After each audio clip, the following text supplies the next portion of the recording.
Greetings, Mavericks and new viewers.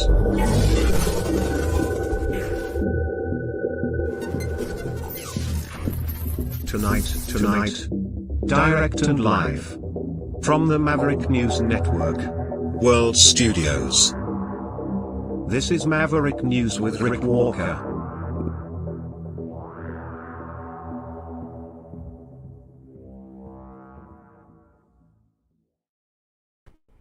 Good evening, everyone. Welcome back, Maverick family. Hey, great to have everybody here. It's supposed to be a Maverick News program tonight, and maybe we'll get to some news, and maybe we won't. Tonight is going to be a special kind of broadcast because we have a special guest who's going to join us in just a moment. Frank Perman. He's America's funniest funeral director. That's right, folks. He puts the fun back in funeral, and he's going to join us in just a moment right here on the Maverick News Program. Stay with me. I'll be right back. You know, someone very profoundly once said many years ago that if fascism ever comes to America, it'll come in the name of liberalism.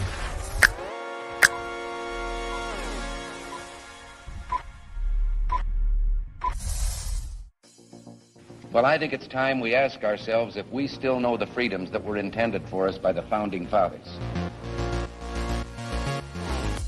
If we lose freedom here, there's no place to escape to. This is the last stand on Earth. The entire world is watching. Every dictator, every crazy dictator in the world is watching.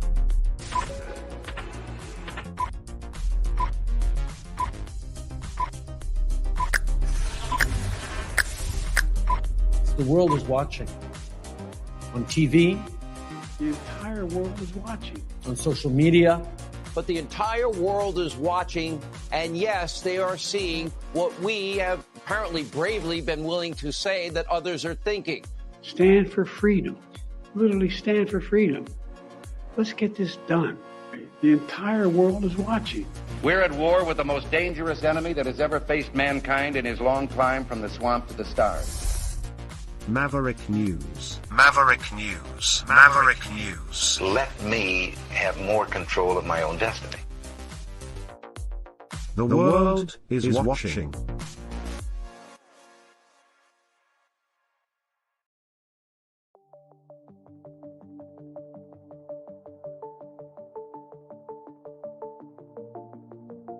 Greetings, brave Mavericks. Our quest for truth continues. We go beyond fake news. Together we expose propaganda. Together we pull others out of rabbit holes. We are maverick thinkers. We are all unique individuals. Defenders of individual rights and freedoms. Credible. Trusted. Grounded in reality. Maverick News. Maverick News. Defending free speech. Free speech. Donate at freedomreporters.com. Do it now. Tomorrow may be too late. Maverick News.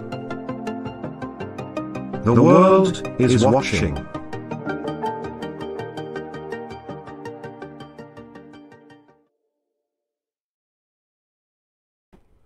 Okay. Welcome back, my Maverick family. Joining us in the studio tonight is Frank Perman, a funeral director by day and a stand-up comic by night. Yes, you heard that right. Frank has taken the solemnity of his profession and spun it into comedy gold, proving that even in the face of life's ultimate end, there's room for a chuckle or two. From the quiet corridors of Perman Funeral Home in Shaler to the raucous applause of comedy clubs, Frank's journey is as unique as it is heartwarming. He's here tonight to share with us how he finds humor in humanity's final act, why he believes in the power of a good laugh, and what inspired his upcoming book, Life Lessons Learned in the Death Business. Let's bring Frank in right now. Hello, sir. Welcome. Thank you, Rick. I appreciate it. It is a real honor and a privilege to have you here tonight. Um, where exactly are you located? You're in Pennsylvania, in the I am Pittsburgh area? just north of the city of Pittsburgh. Okay. And how long? Well, I have to ask, like, how did you mix humor, stand up, and the funeral home business? Well, I've always been kind of a smart aleck, and that's just my nature. So I'll give you this story. The short answer is the reason why I got into comedy. It's my wife's fault, and it's true. It is. I belong to the Kiwanis Club in our area in Glenshaw, Pennsylvania, and we were hosting an event for the local grade school, and it was called the Battle of the Books, where the students got 4 books, and then we had a game show with questions based on the 4 books, and it was fun.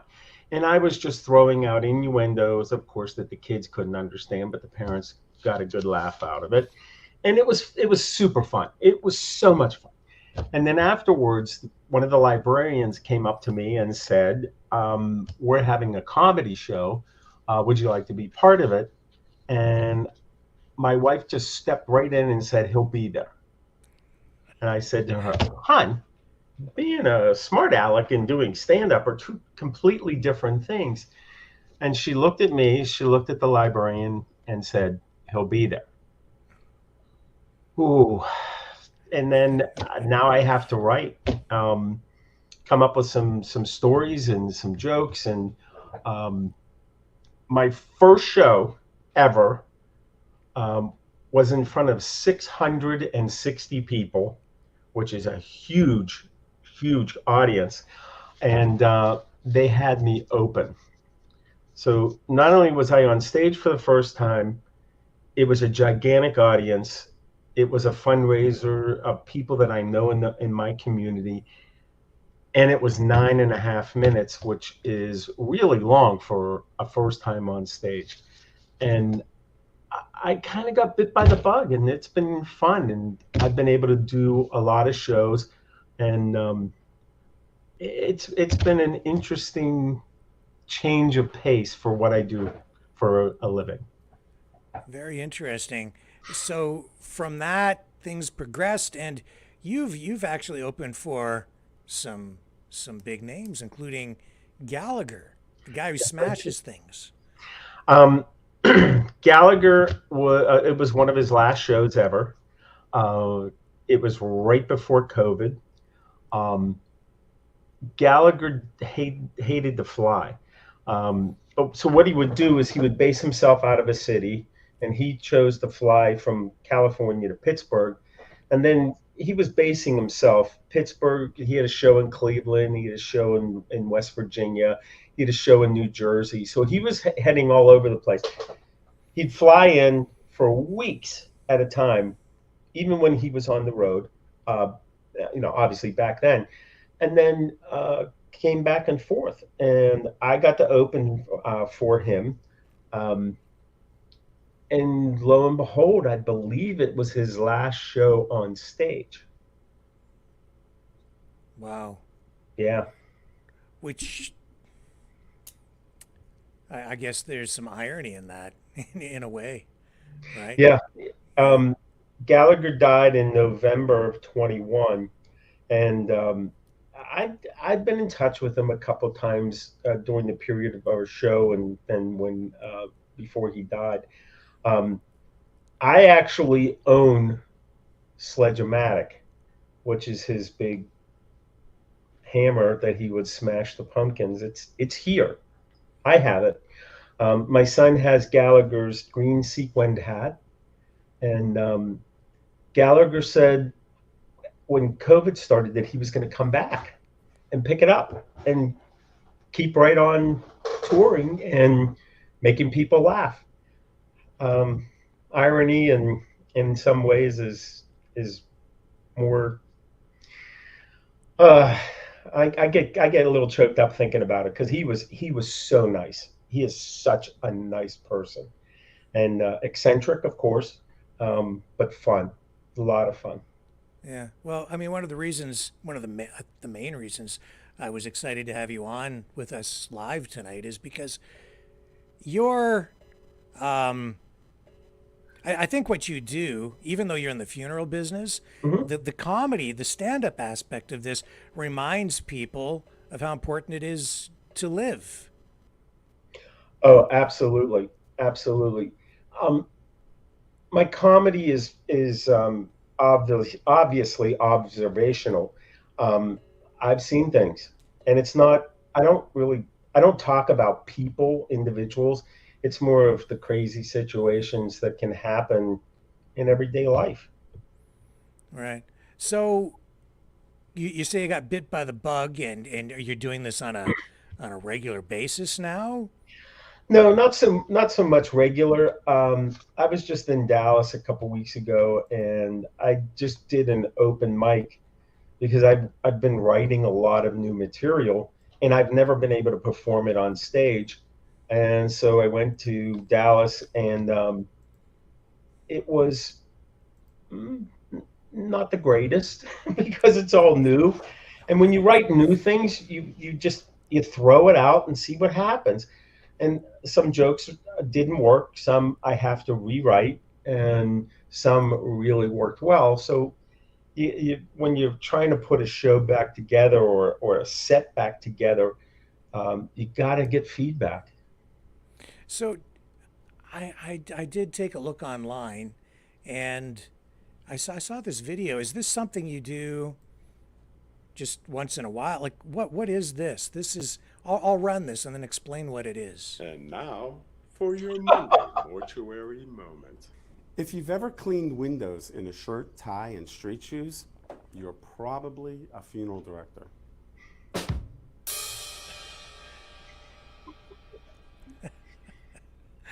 So, well, what was that? Was that a was that It's a pro? true though, because people think, oh, I'm always in a suit, I'm always looking nice, but things still need to be done. You know, Yeah. toilet paper still needs to be put in the ladies' room. I got to empty the baskets. I got to cut the grass. And sometimes you do that in street shoes, a suit, a shirt, and a tie. So, that's real life. That's my life. That is life. So, I mean, you're using comedy as an emotional outlet. So, how has this dual life impacted your mental health, especially when dealing with grief? When you see some of the things, people don't see the things that I see on a regular basis. Um, I have to step away, and the comedy has just been a good um, means of stepping away from what I do regularly. So it's just a release. It's an outlet, and it's a lot of fun, and it keeps the old noggin. Uh, I don't want to say sharp anymore, but it's sharper. People, I think, pro- some people would be surprised that you do this because I think in people's minds, a funeral director walks around in a black suit all the time, right? And is just in a perpetual state of depression, right? Right? But I mean, that can't be the case. You have to live your life. Uh, what reaction do you get from people when they find out you do this? Um, there's some people that are just totally shocked. Other people know me. They go, "Okay, we're not surprised." Um, I've had we've we've helped families, and um, I've had a couple of them say, "We came to you. I saw you at a show in here at this location, or you did this fundraiser, and we appreciated what you did for this library or this organization." And I'm sure that it's people have looked at it from both sides, like, "Oh my goodness, oh, I will never use him." Oh, What am I going to do? I'm having fun. I'm doing a lot of fundraisers, helping organizations, and it gets me away from every day. Sure. And I think, I mean, I've sensed a shift in the public's attitude toward funerals, say over the last 15, maybe even 20 years, where people, I mean, they really do, I think, view funerals more as a celebration of life, more people now than, marking someone's death. So are you noticing, or have you noticed a shift in the way people view death or the way they deal with it? Yeah, there's been a lot of changes. Consumers are thinking differently, whether they're arranging for themselves or whether they're arranging a funeral for someone who has just died. People are here to tell stories. Every once in a while, you're meant to hear a message, and you never know where that message comes from. And as a business owner, I'm solicited all the time by companies and organizations and charities that want my money.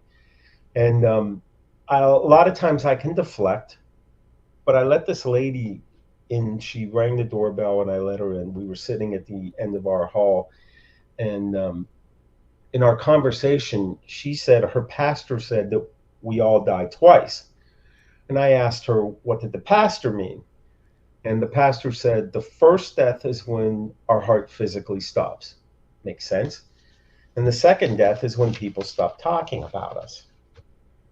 And I took that to heart, that we're here to laugh, we're here to cry, we're here to tell stories. And a lot of times people don't understand that people who come to pay the respects, a lot of times, statistically, almost 2/3 of the people coming to the funeral home don't know the person who died. They know the spouse, they worked with the spouse, they know the kids, they know the grandchildren, they're playing baseball or soccer or something. So the people coming don't know the person who died a lot of times. And those people have stories, or they don't, or the family can tell a story to somebody that might not know the person. So there's that change of come to the funeral home and be quiet because we're not supposed to make noise in the funeral home. For me personally, the saddest funerals are the quiet ones. Nobody's talking, nobody's laughing, nobody's crying, nobody's doing anything. Those tend to be the saddest funerals. The ones that are loud and boisterous in a way, telling stories, those are the joyful celebrations. Hey, somebody had a great life. That's what I'm really happy that a lot of people are doing now.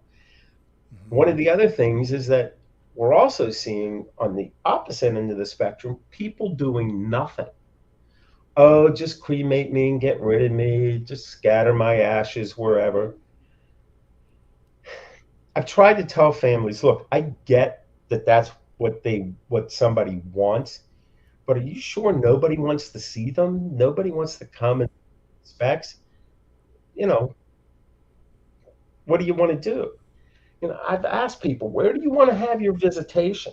You want to have it at the funeral home where we've scheduled time? Or do you want to have it in the grocery store, in the produce? Hey, Mary, how's John? Oh, John died 3 months ago. Well, I didn't see anything about it. What happened? So what ends up happening with a situation like that is they don't talk about the person's life. They talk about what happened. They talk about the death. It's tough. And how many times you want to keep having that story happen? Oh, gee, I didn't know about John. And, you need a time. And even if it is down the road and it's a celebration of life after the fact, whether it's a burial or a cremation, great, do something. Yeah. So it seems to me that when the pandemic hit, a lot of people stopped living. We got locked down. People were afraid. People were fighting for a lot of different reasons. Hmm. And I'm not, and I, as much as things seem to be getting back to normal, they're not back to normal. And it seems like a lot of people still haven't come out of their cocoon back into the world where they can live again. It Have you sensed that as well? And is your work maybe helping to pull people out of those sheltered, locked down environments? Well, during the lockdown in Pennsylvania, funeral directors, we were never closed, obviously. Um, we were limited with how many people could be in the building. Um, yes, we were limited with how many were here. Originally, it was 10 in the building, and then it went to 25, and then a quarter capacity, then a half capacity. Um, what we've noticed, which is really interesting, is that fewer and fewer people come out at night to pay their respects. It's almost as if when 7 o'clock hits, that's it. We become the Maytag repairmen. We're standing there, and the family's like, "Gee, how come nobody's coming?"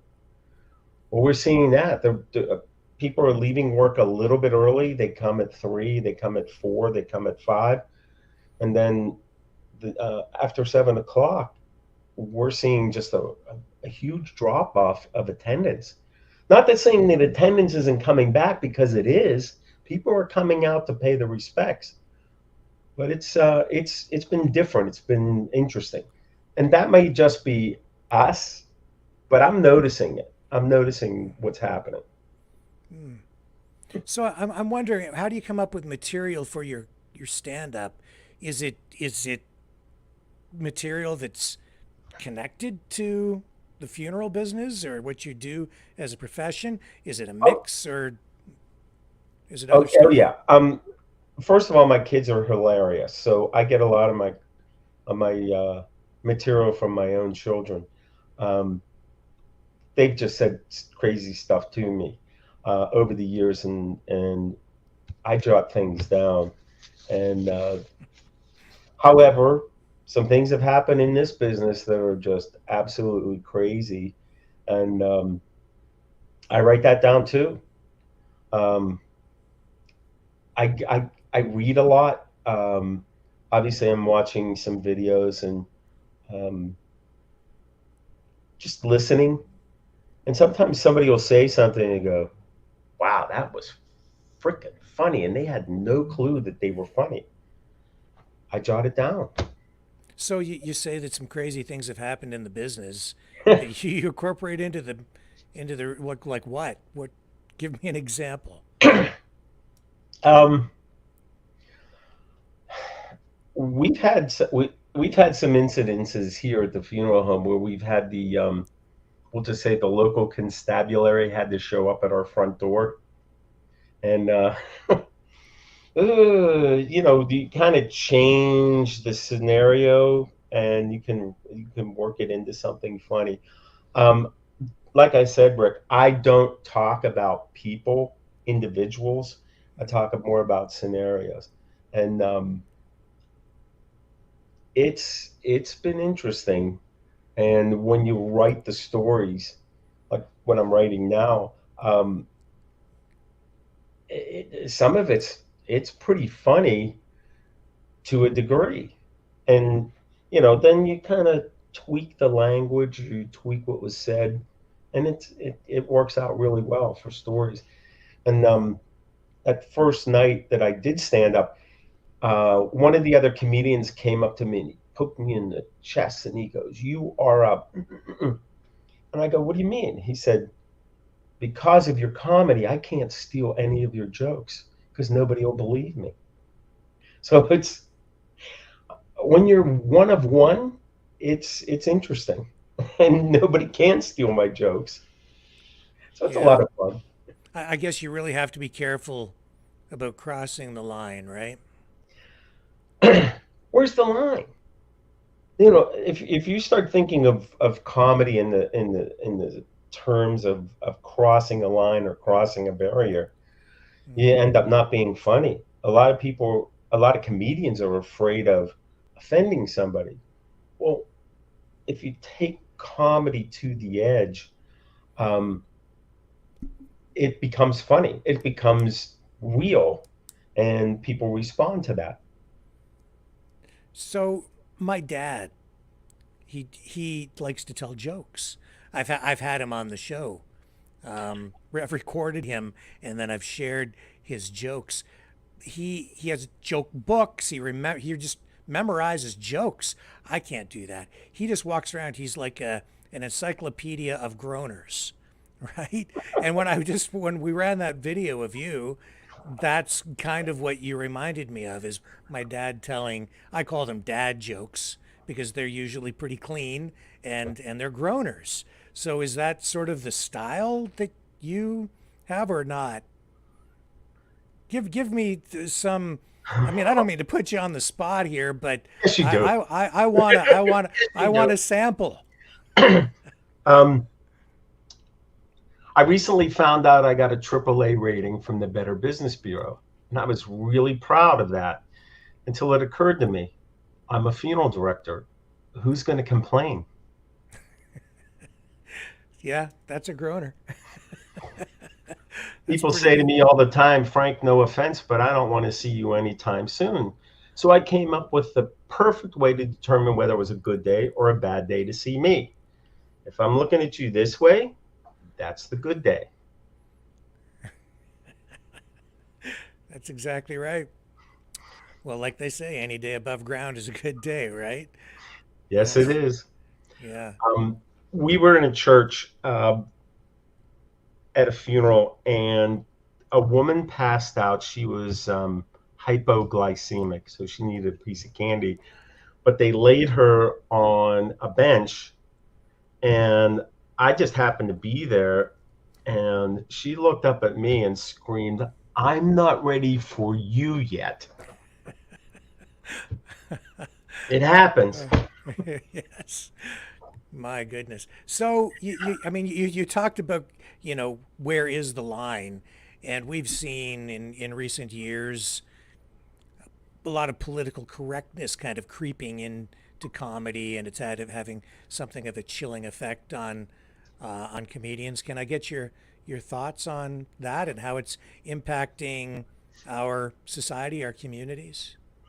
Um, if some comedians are offensive for the sake of being offensive, other ones are trying to get us to think about where we are as a society, as an individual, as a community. Uh, they talk about things. I mean, one of the big ones is David Chappelle, where supposedly, you know, um, gays and lesbians like him, but the trans community doesn't. And his attitude is he doesn't care. He just continues going straight forward, and this is where I'm heading with this. And people are responding to it, and they're laughing. And um, he's probably the best example right now of somebody who really just doesn't care. Bill Burr is another one who just straightforward. Let's just go for it. I've written something. I like it. I'll see how it works. I mean, sometimes in comedy, people just groan over something you've said, and you just keep right on rolling. Hmm. I mean, we've talked about Gallagher, but do you draw inspiration from any particular comedians, any particular style? Who do you like? Me personally, I liked John Panette. Um, I really like John Panette. He and I were kind of in the same size. I also liked Richard Pryor. Um, Robin Williams was just a master at being able to just riff. I honestly believe he went on stage really not knowing what he was going to say. I'm more prepared. I have a set list.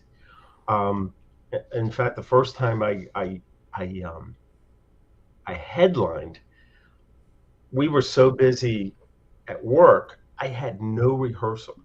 I was still writing my set right before I left to go to the venue, and it worked. It just worked out.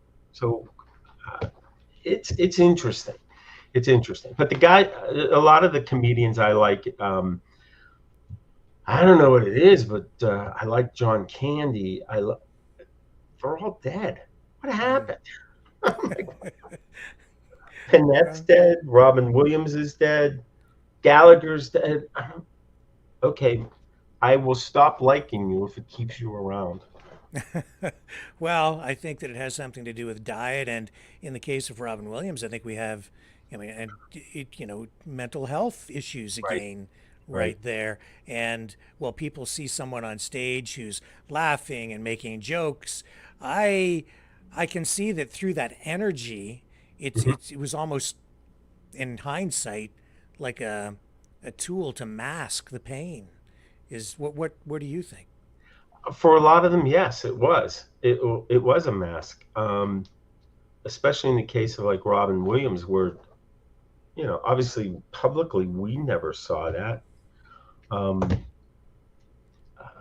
Somebody like Belushi, what he went through, and Freddie Prinze, and boy, those guys, just major talents that just went off the deep end. Yeah.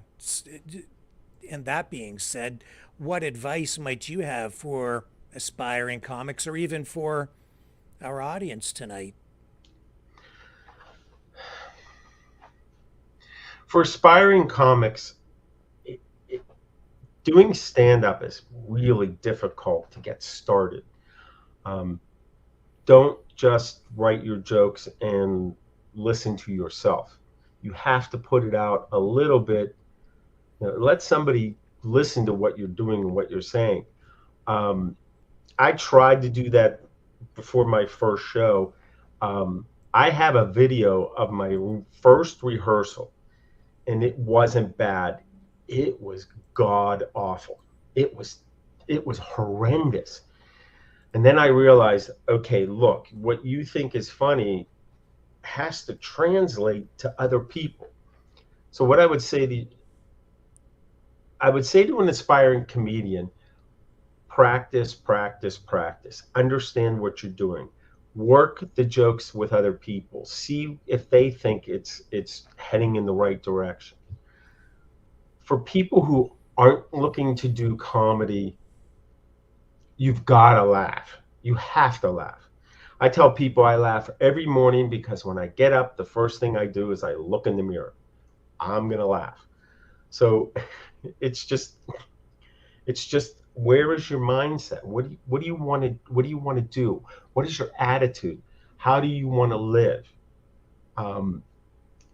Life can be tough, and how you come to the game mentally really is important. Be happy, help others, be gentle with yourself more than anything. You can't be gentle with other people if you're not gentle to yourself. It's hard. So spend some time being happy with yourself. Wow, that's I don't know that I've ever taken advice like that from anybody before. Be gentle with yourself. That's deep. More than 6 feet too, right? That's right. That's right. So you're working on a book. Tell us about your book.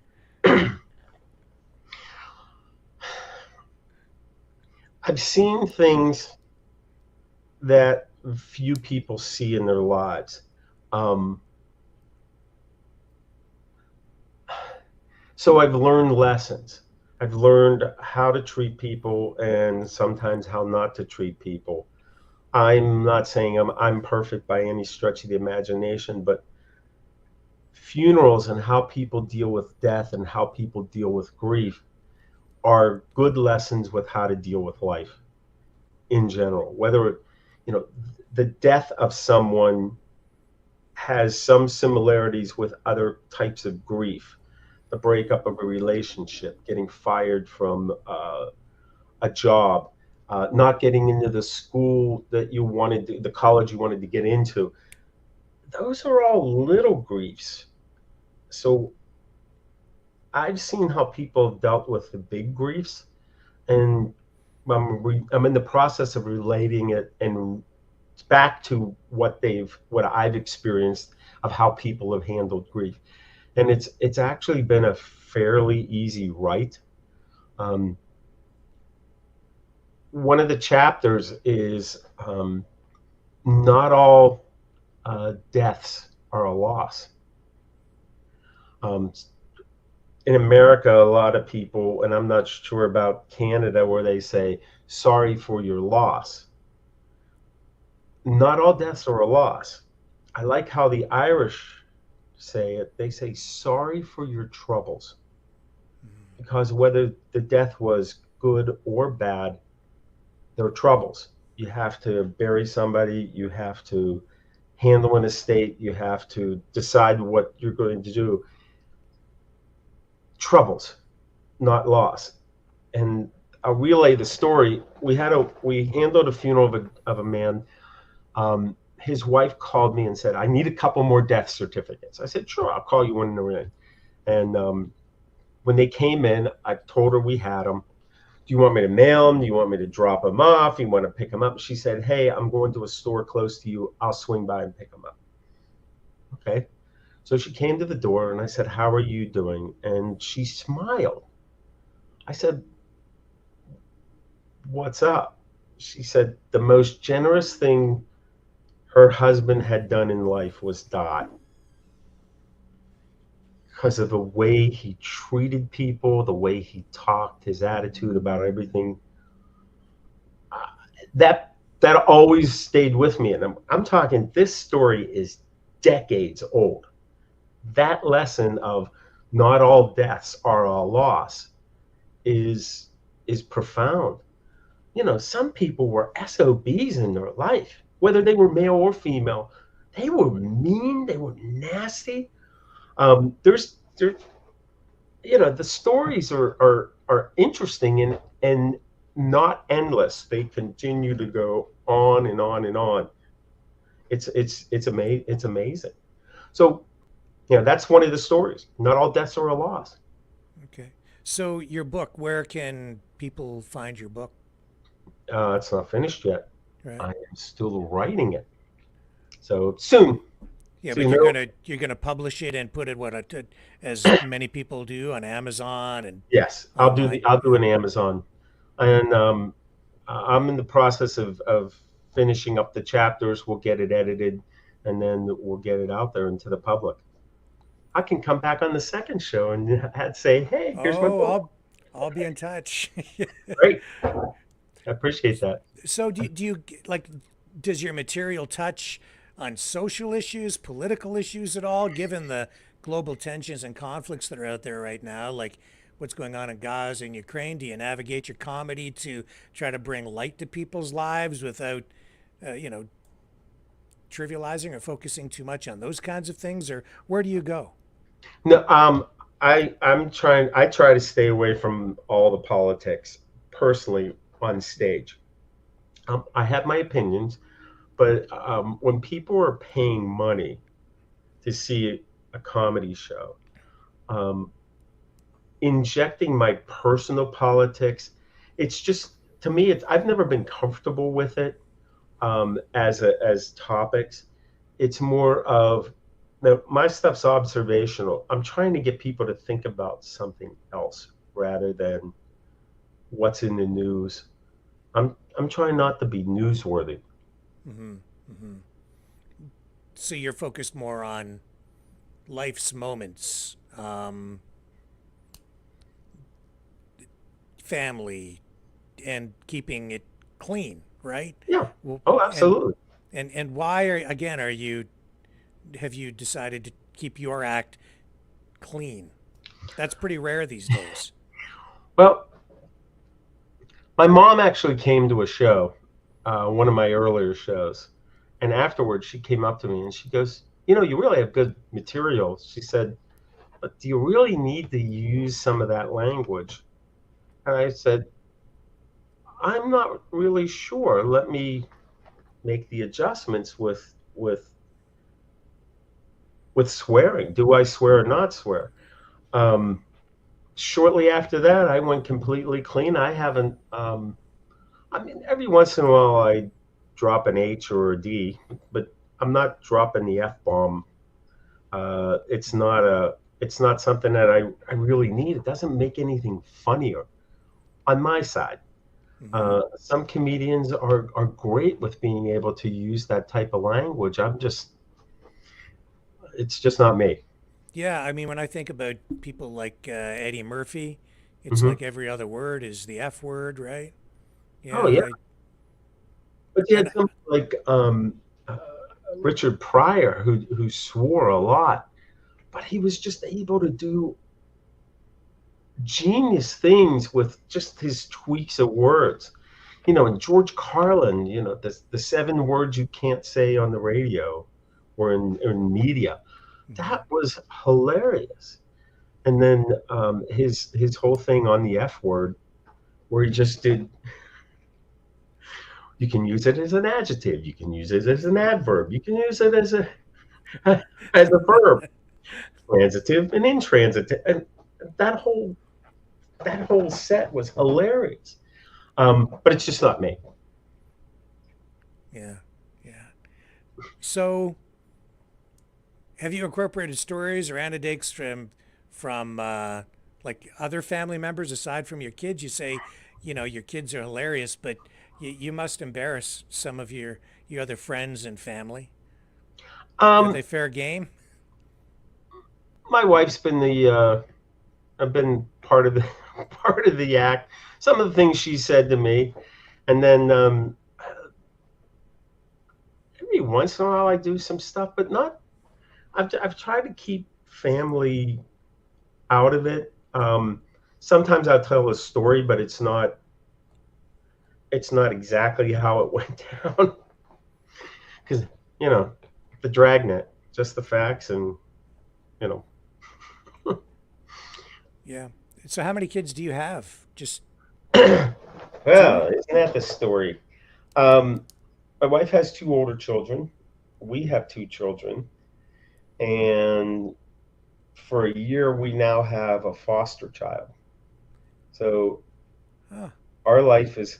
When we were thinking about having an empty nest at some point, God said to his son, "Here, hold your wine. We're going to make his life a little bit more interesting." And it's been a blessing. It really has been. And now that we're in the foster system, I didn't know anything about the foster system. It's that whole legal area. I didn't know the language. I didn't know the acronyms. I didn't know the definitions. Um, but the kid's good. And we're really lucky to have him as much as he's lucky to have us. It's um, it's been good for us to have somebody else need us. And my wife and I and the family have the capacity to bring someone in. Why did you decide to do that? Um, we saw this happening down the road in the past. And my wife says, what happened? What will happen if it really hits the fan? And I told my wife, and she agreed. We will not let this young person fall through the cracks.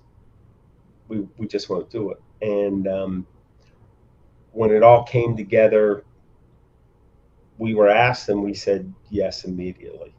And it's been when they talk about, when you rescue a dog, who rescues who? For us, it's been the same in the foster situation that our family has. So it's been rewarding already for you, and yeah. Yeah. Oh yeah, and we've been happy with our choice to bring this young person into our lives. Yeah. So let's get back to the comedy for a moment. Are you do you travel much, or do you have shows coming up? Um, I haven't been traveling much because of our business has been growing. Um, we're getting busier, so I've actually had to add some staff, which I'm thankful for. Um, it's getting harder and harder to find licensed funeral directors to come and join us, and even though we weren't quite ready for the next funeral director, we brought this person in before we fully needed them, and it's been another blessing. That's all I can say. So I'm so thankful for the people that we have here at the funeral home. My staff is fantastic. We're talking about mental health, and there are certain professions where people, I think, have to, that you know, take on dual roles. Bartenders, police officers, you know, uh, all kinds of, funeral directors. How much counseling or psychological therapy comes into play in your profession? Obviously, it depends. Everybody deals with grief differently, even within in the same family. How a spouse deals with a death is one thing. How children deal with a death, a son, a daughter, the older son, the younger son, the older daughter, the younger daughter. And then every family has its own dynamic. Who's in charge? There's always there's always one person in the family that tries to take over everything. Sometimes it's not the person that should be taking over. Um, it's it's interesting because it's everything's different. Everybody's relationship is different. Some people need more help, so it's not a matter of I become a grief counselor or a grief therapist. My job now is to figure out what assets they need to help them move on with where they are mentally. What do they need? Some people just need reassurance. Wait a minute, is what I'm thinking, is this normal? Is this right? Other people are just so wrecked by the death that just getting up in the morning is difficult. And I don't want to see another family member come because they didn't get the help that they needed at the time that they needed it. So we tell families, look, if you need something, let me know. If you need a referral, let me know. So I can see things to. I've been doing this a long time. In 34 years, you get as a licensed funeral director, you get a feel for. I don't want to call it normal grief because it really isn't normal.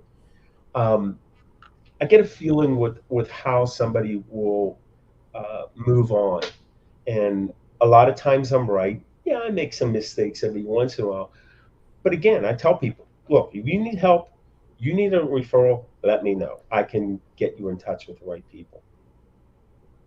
That makes sense. Yeah, yeah, absolutely. Okay. So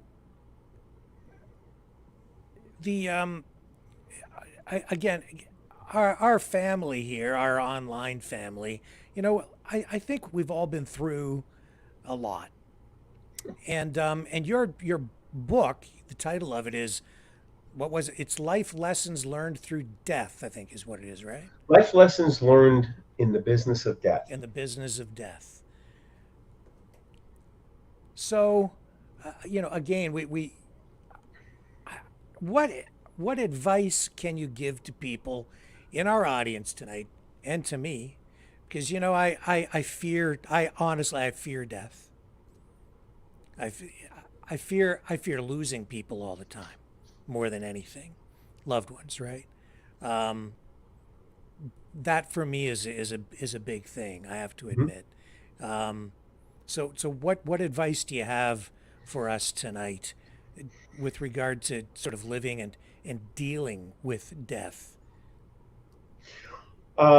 First thing, we know what the odds are. 1 out of 1. It's going to happen. You can't wait for it. You still have life to live. Um, there was a great quote in the book Jonathan Livingston Seagull back in the 70s, Yeah. where it said, here's how you tell whether your mission in life is over. If you're alive, it's not. I always thought that was one of the best quotes that I ever heard. And I've never forgotten that. And I haven't read that book, in 45 years, but Yeah. that is the bottom line. You're still alive. Go do stuff. Another thing too, people on their deathbed are asked to look at their lives. What would they say? And they don't they don't want to see their awards. They don't want to see their diplomas. They don't want to see trophies. They want their people around them, people that they love. Surround yourself with the people you love. Get rid of the ones who are evil or dangerous or not the most intelligent. Put good people around yourself. Surround yourself with good people. Um, so many people expect um, others to be always around. I'm, I, I've done this myself. I haven't kept in touch with the people I should keep in touch with as much as I should. Pick up a phone, say hello, say, I'm sorry for not contacting you. But the most important thing, be happy with yourself. Be gentle to yourself. We all make mistakes. We're human. It happens. You love yourself, you'll love other people. And get back in touch with the people that you want to get back in touch with. Um, surround yourself with good. Too many people surround themselves with stupid stuff. These freaking phones are sometimes just such a waste of time and energy. And I get hooked on some of this stuff too at times. But when you figure out that you're not doing things you should be doing, put it down, get back to work, get back to fun, get back to doing whatever you should be doing. Get out of the internet, get into the real world, get into your relationships with the people who are important in your life. Get back to nature. Yeah. Go outside. It's nice out there. Yeah. Even if the weather's crappy, get outside. I'm not talking about what happened in the South. I get that. That's a disaster. But spend some time in nature. Go take a walk. It doesn't have to. You could walk around the block, but just get out, breathe some fresh air. Every once in a while, take your shoes off and run through a grass. Yeah. It's a connection. Well, we're just about to the top of the hour, and I'm not going to let you off the hook too easy. I want another sample. I do this to my dad too. Give of your comedy. Now? Yes, right now. Okay. I'm a big car guy. I have 2 Chevy Suburbans, but what I've noticed is there's so many small cars on the road now. Like, for example, Honda makes a car called a car called the Fit, and you know what that means? That Honda fit in the back of my Suburban. The Toyota makes a car called the Prius, and that's not what it's called. It's actually pronounced the Prius, because if that thing's in a wreck, you're gonna have to pry us out of it. Yeah, that's true. Volkswagen makes the some smart cars too. The smart car. That thing is the dumbest thing in the world. It's so small you need a trailer just to take your groceries home. But I have to tell you that I actually bought two smart cars. I bought a red one and a blue one, and they both look really good on my son's toy train layout next to the Plasticville Hospital. Porsche makes one called the Macan, and that means that I can't fit Macan into that vehicle. And then Kia makes the Soul, and that means if you're in a wreck, guess what's going to survive?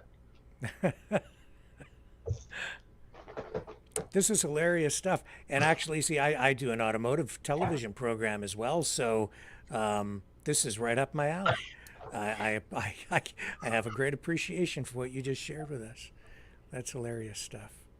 Frank, so much. I'm so grateful for you coming on the program tonight, and I will absolutely have you back when your book is finished. Okay. Or really any time. Open invitation to you, sir, because this has been a great conversation, and you're bringing real positivity to us tonight. So I'm really grateful. I appreciate it. Thank you for having me on. Okay. And folks, I will be back in a moment, and we'll touch on some of the top news stories of the day. So stay with me.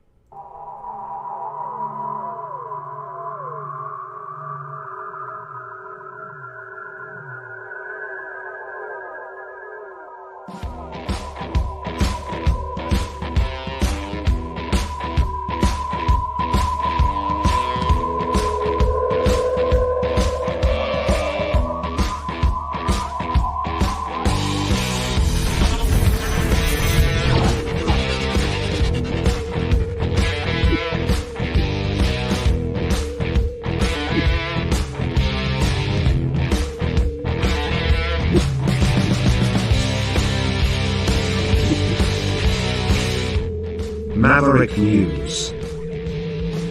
The world is watching.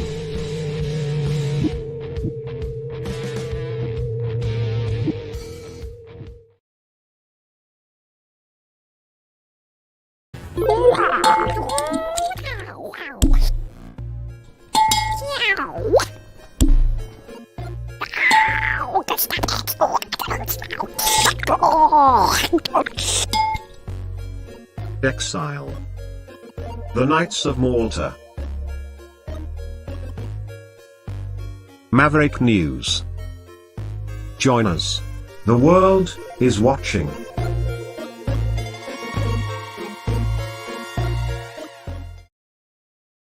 Okay, so speaking of exiling the Knights of Malta, I know that some of you have been messaging me and you want more information and insight into what's going on in Parliament here in Canada with regard to the Speaker of the House holding the Prime Minister's feet to the fire on these documents related to the Green Slush Fund, all, the millions and millions of dollars, and the procedures that are going to surround all of that.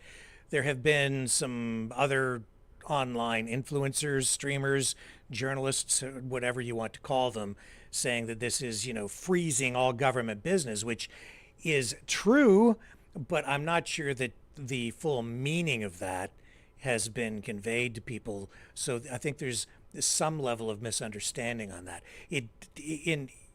My understanding of it is that, and you've seen this already, it doesn't mean that Parliament is shut right down. It doesn't mean that every aspect of government has come to a halt. It means that government business, other pieces of legislation, are not going to be dealt with in the House until this matter is resolved, until the Prime Minister complies with this production order, which is to say that he produces these documents so that they can then be handed over to the RCMP to determine at that point if there should be some additional investigation. And some people also confused by what the procedure might involve even after that, what strategies the Liberals might employ to avoid accountability or to try to navigate through this and avoid the triggering of an election. People are talking about proroguing Parliament and the procedures surrounding all of that. And yes, all of this could potentially result in proroguing of Parliament, because that procedure can be used to essentially reset Parliament. All the bills that are being dealt with at that point would generally then be thrown out. This gets to be pretty technical, is the bottom line. But the thing to keep in mind here is that, yes, the Trudeau government at this point, because of what the Speaker of the House has done, is he's thrown up a roadblock. He's hogtied the government from pushing through any current or new pieces of legislation. That's the government business. But other aspects of the government will continue. Committees continue for now. The question period continues. All of these other things continue. So it's not a complete shutdown that way. Government services continue.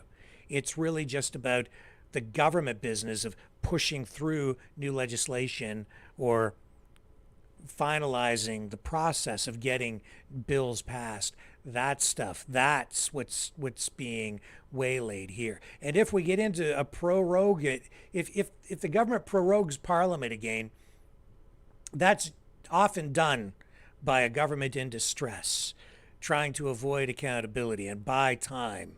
And that's what Trudeau needs to do here. So I may get into the more technical aspects of it in the nights ahead. We'll see what happens with regard to all of this coming week, and whether the Prime Minister actually complies. We keep saying we will not comply. We'll see if he complies with this order of Parliament and the Speaker, because the other parties ganged up, and he has a minority government, and they ganged up and they said, yes, you must produce these documents. And there is precedent within Parliament for this kind of authority to be used by the House, not just by the government. So I hope that helps with a further explanation, because people have been extremely, extremely confused. And I think there have been, a couple of online streamers who have maybe played it up in a way that has turned it into something of clickbait for them. So that's something to keep in mind. And I'm not going to dig too deep into the news here tonight. We're going to keep this particular broadcast a little shorter than usual, but just a little bit. It's past the top of the hour, but I know that security services, both in Canada and the U.S. police, governments, where they're even internationally, all eyes are on tomorrow, because we are seeing indications that there could be some pretty extreme activity tomorrow as we get into this anniversary of October 7th. Warnings being issued by some agencies saying that they're hearing rumblings that, we could have some pretty extreme activities. I know that hundreds of people gathered today, even in cities across Canada, to remember the victims of the October 7th attack. And yet, while all that is going on, we've also seen, even today, over the weekend, demonstrations in the streets of Toronto and other, major cities in the U.S. with demonstrations like this on the pro-Hamas side. No resistance! Long live the resistance! Long live the resistance! Free, free, free Palestine! Free, free, free Palestine! Free, free, free Palestine! Free, free, free Palestine! Okay, so the reason it's important that they're calling out "Long live the resistance" is that what they're calling for is Yeah, fuck you. What they're calling for by saying they support the resistance is they're saying that they support Hezbollah, that they support Hamas. That's how these groups describe themselves. That's how these guys say they support them. And again, that Brian Lilly, journalist, Toronto Sun. And tomorrow, New York City, major protest planned while some are gathering to remember the atrocities committed on October 7th. Others are determined to turn it into something of a day of celebration, I guess. Here's a poster for this event coming up in New York tomorrow. Flood New York City for Palestine, October 7th. No work, no school, all out for Gaza. The person who shared this says, let's flood the offices of the mayor, senators, representatives, council members, and NYPD to ensure they will do everything within their power to protect New York City residents and hold pro-terror agitators responsible to the full extent of the law. So sharing it not to promote it, but to warn people, I guess, and express real concern about what they're seeing being prepared for the streets tomorrow. And I don't know if you guys are aware. I think I've mentioned it on the program before, but here's a little piece of trivia for you. Do you know what day Vladimir Putin's birthday is? Anybody know? I'll give it a moment. Who's going to get the $64,000 question right?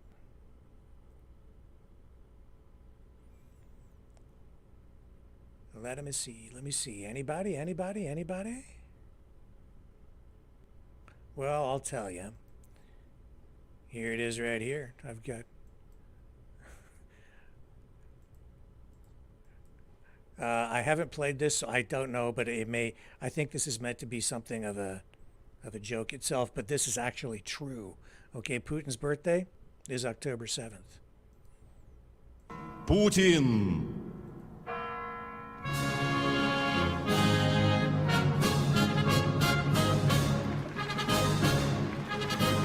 Putin. And as much as I'm laughing, I shouldn't be laughing. A lot of people, you gotta wonder, right? Russia, aligned with Iran, part of the axis of resistance. Brazil, Russia, India, China, South Africa, Iran. These are the countries that are aligned as an axis of resistance. I mean, that's what they call themselves. And then you have the October 7th attack, and then I come to the realization, I find out that people are saying, yes, whose birthday is on October 7th? Vladimir Putin's. Coincidence? One has to wonder. Or is it just a conspiracy theory? He's a fighter. He's a survivor. President Trump, defiant, strong. He is determined to make America great again. Pay tribute to the 45th President of the United States with this collectible t-shirt from the Maverick News Memorable Moments collection. Even a would-be assassin's bullet could not stop him. Instead, he emerged with his fist in the air ready to fight. For freedom. Get your Trump Fighting for Freedom t-shirt with any donation of $30 or more to Maverick News. There are two iconic artistic designs to choose from. But there is only one way to get these. Donate at freedomreporters.com. Support free speech. Free media. Support Maverick News.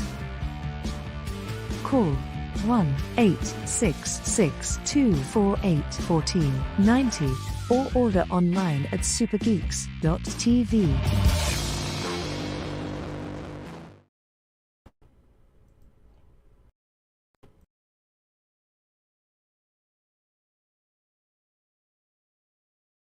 In Springfield, they're eating the dogs. The people that came in, they're eating the cats.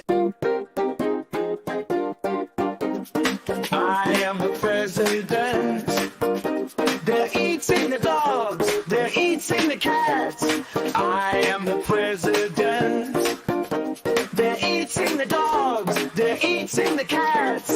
In Springfield, they're eating the dogs. The people that came in, they're eating the cats. They're eating the pets of the people that live there.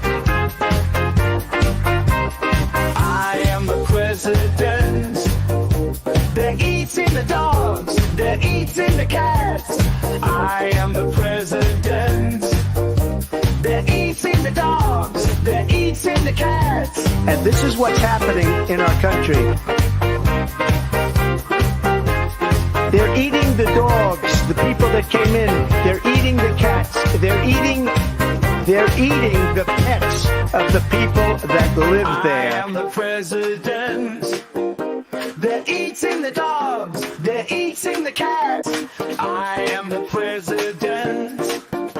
They're eating the dogs. They're eating the cats.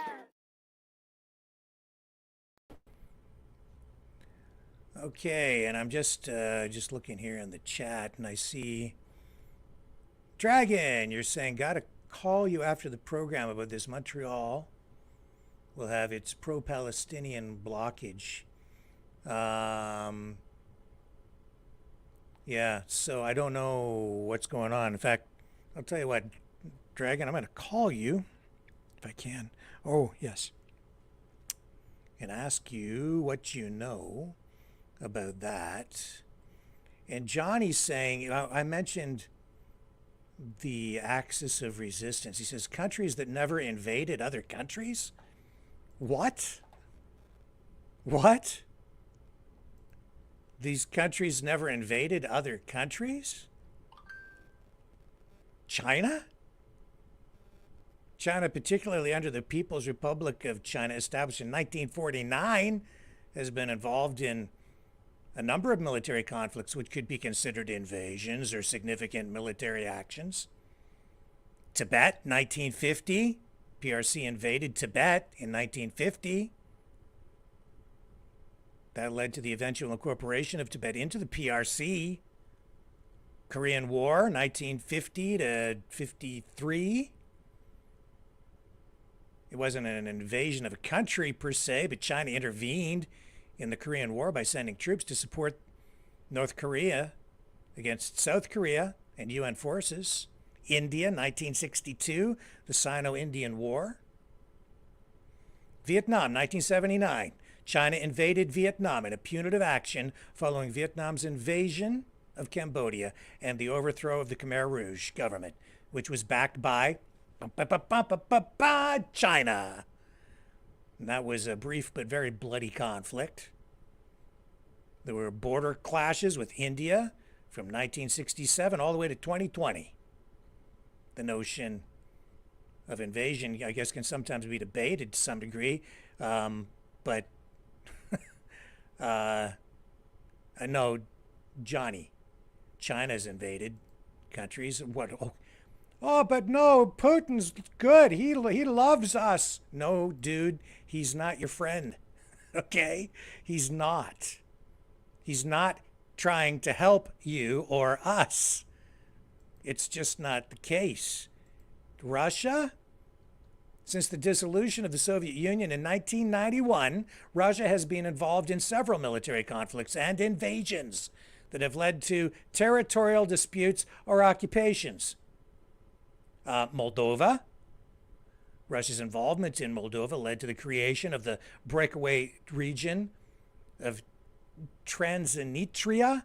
I hope I pronounced that. I always mess that up when I try to say it.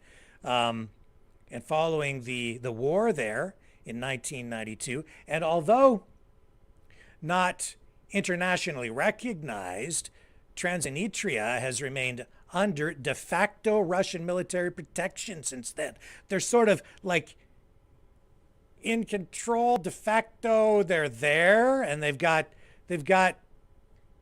as I understand it, I think what they've got some operations. Let's put it that way, set up in Transnistria, and they're in control there. Georgia.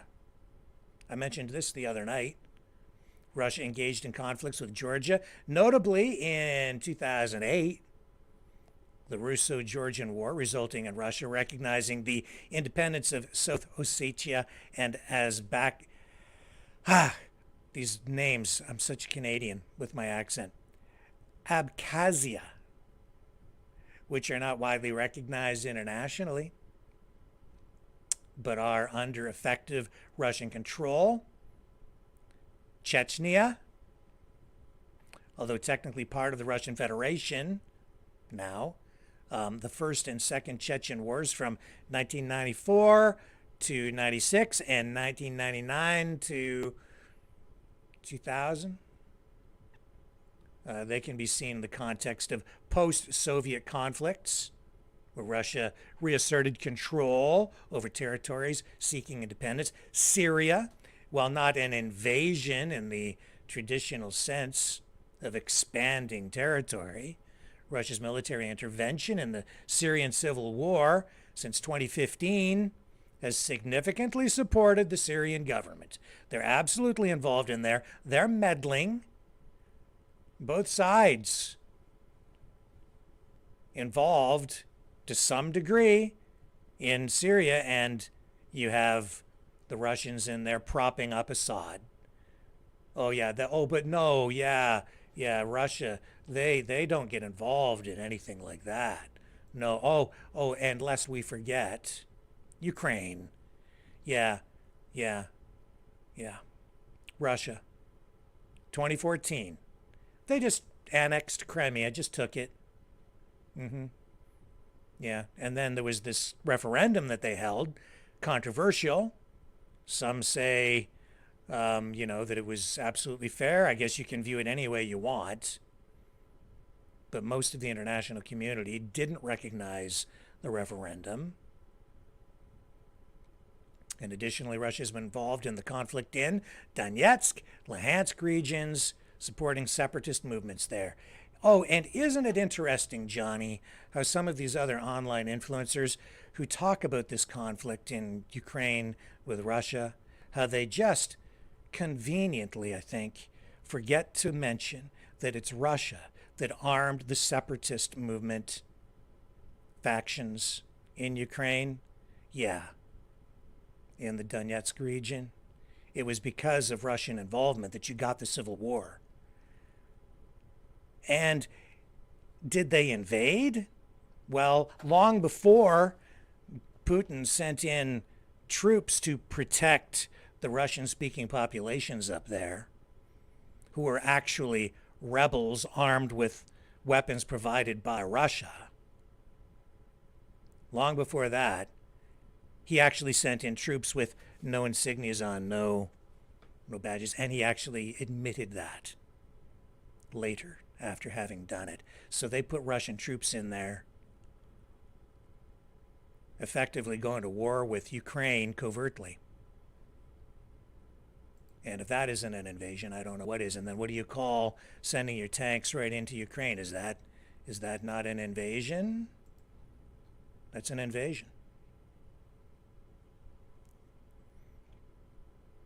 And you want to talk about the Banderites? Yeah, we can do that. We can do that another night, maybe tomorrow. We'll have a further discussion about that. Since you seem hell-bent on sending me the information to try and push my buttons, that's what you're doing. That's what you're doing. You're trying to get a rise out of me, but I'm just going to share the facts with you. So, if you want to go over there and hang out with your pro-Russian pundits and spin up half the story and forget to tell the other half, you're more than welcome to do that. But around here, I continue to dig. And while I, in the past, have even been misled to some degree by half of the facts, half of the information, half truths coming from one half of the story, one side. Just like you. I'm a journalist and I keep on digging. And the more I uncover and the more I find out about things, the more balance I find. And that's what I'm going to share with people here, whether it's good or bad for the channel, whether people like me or don't like me or decide that they don't want to listen to what I got to say. I'm just sharing the information. And those, my friend, those are the facts. So you can sit there and say that Russia and China and these other countries, these Axis countries, never invaded any other countries, but that would just be flat out wrong. Simply not true. I gave you just now a full rundown, a partial rundown, really, not even a full rundown, but a pretty good rundown of incidents, facts, international incidents, actual invasions with dates. So you can take that straight to the bank.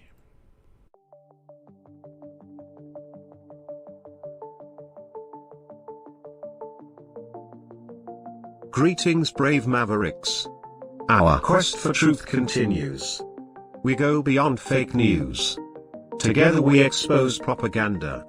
Together we pull others out of rabbit holes. We are maverick thinkers. We are all unique individuals, defenders of individual rights and freedoms, credible, trusted, grounded in reality.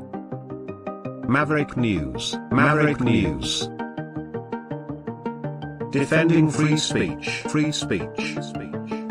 Donate at freedomreporters.com. Do it now. Tomorrow may be too late. Maverick News. The world is watching.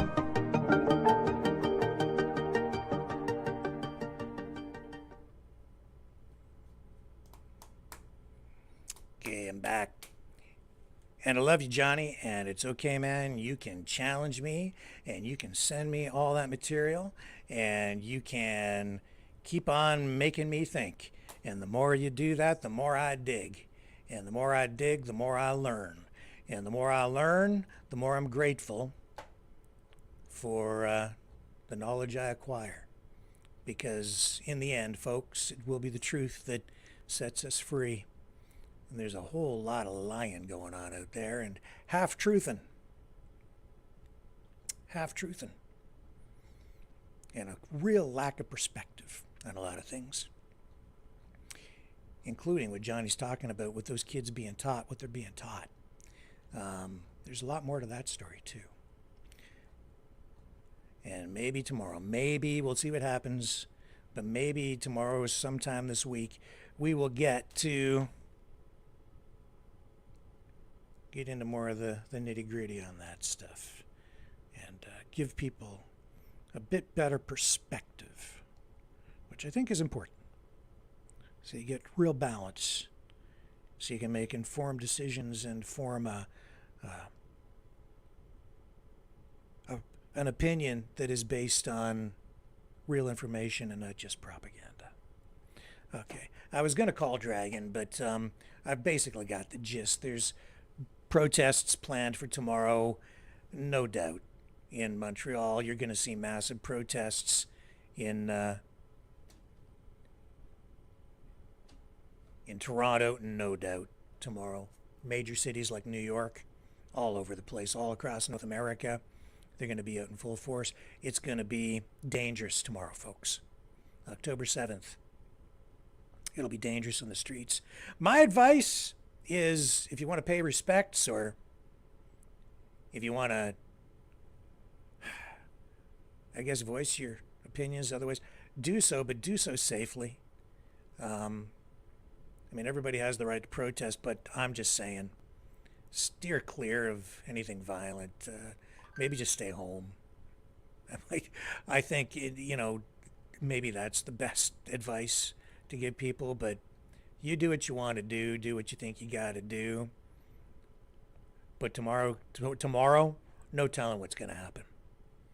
It's a powder keg. There's a lot of pressure built up, man. Something is ready to blow. You can see it in the streets, especially here in Canada, on campuses with the protests there, the occupations.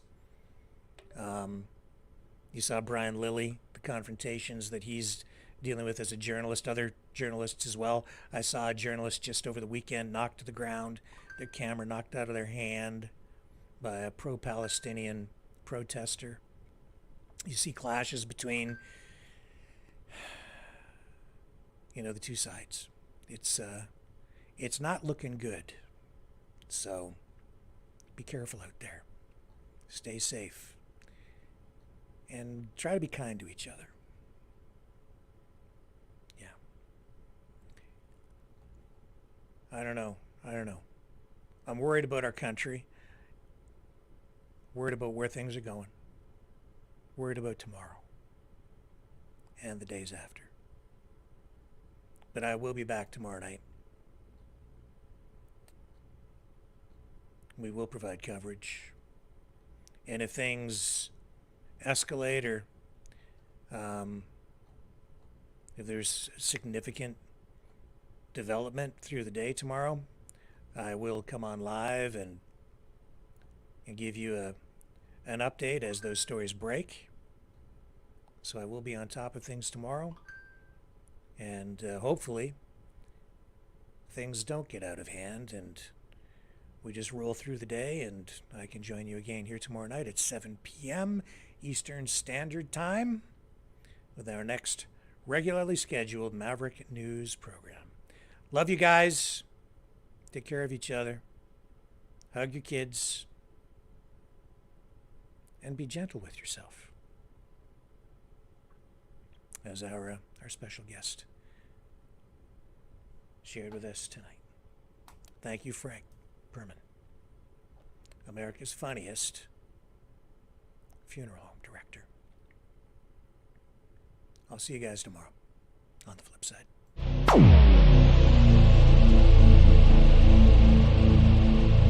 This has been a Maverick Multimedia production.